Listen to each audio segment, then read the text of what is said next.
Hello friends, I am Jeyan G. This is our channel jeyansocial.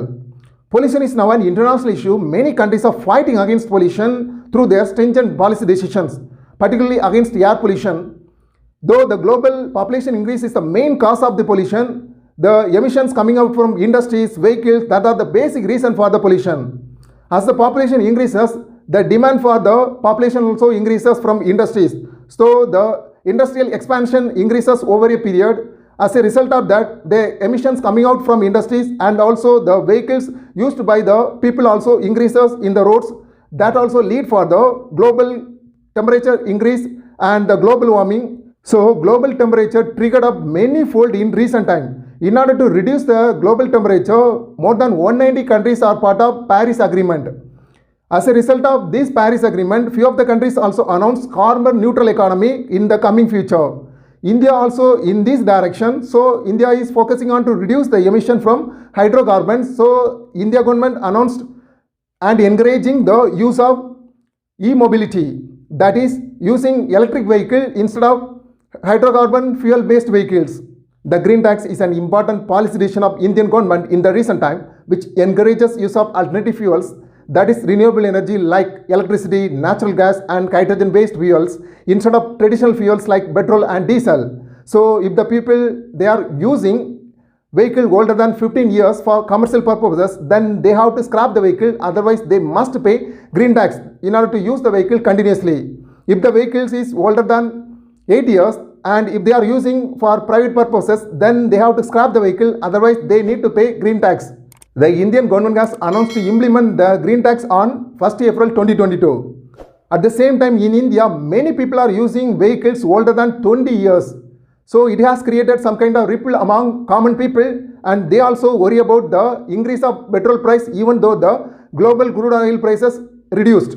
In order to encourage the use of electricity as an alternative fuel, the central government has launched Go Electric campaign recently. The main three components of this campaign is e-mobility, electric vehicle charging infrastructure development, then electric cooking. The campaign also focus on to reduce the import expenditure of crude oil, then create awareness about use of electric vehicle instead of traditional vehicle, then also reduce the pollution and reduce the climate change and use electricity as an alternative for cooking by adopting like induction stove. Bureau of Energy Efficiency, which is functioning under the Ministry of Power, which is giving policy guidance to the government in the efficient use of energy and also create awareness among people, which is created by the Energy Conservation Act 2001 in 2002. The first component of Go Electric campaign is e-mobility, which focus on to use electricity as an alternative fuel for traditional fuel like petrol and diesel. Every year, India is importing about 80% of crude oil from foreign countries. At the same time, 94 million tons of oil and oil products are used for vehicle alone. For that, which costs around 8 lakh crore rupees to the Indian government. So India need to reduce the import of oil expenditure.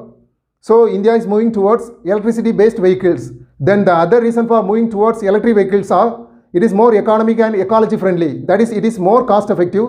The fuel consumption expenditure for the electricity is less compared to the traditional fuels. If you use 10,000 public electric vehicles in Delhi, it will save 30 crore rupees to the government. Then imagine if all the public vehicles are converted to the electric vehicles, then how much amount it will save to the government. At the same time, we need to remember that the initial investment to buy these electric vehicles for the public purposes used to be very higher than buying normal traditional vehicles.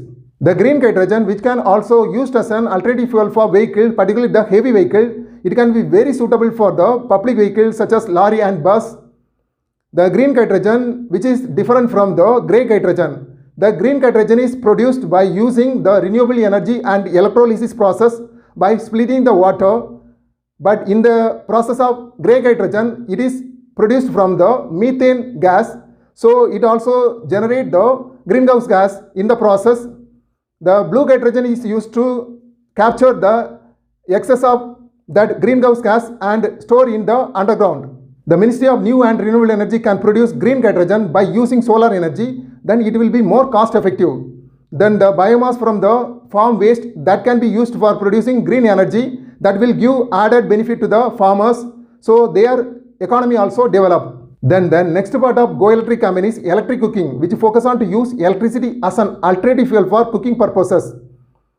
India is also providing subsidized gas cylinder to the poor people through Ujjwala scheme with the aim of smokeless kitchen, that is universal clean cooking. Okay friends, what do you think about this video? India is focusing on to reduce the hydrocarbon based vehicles, at the same time focusing on to increase the use of electricity fuel based vehicle.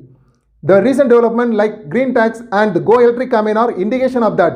Do you think India is in the right direction, or else India is moving much faster in this direction, as the people are already troubling by the COVID-19 pandemic, so they won't have enough money to buy the electricity based vehicle?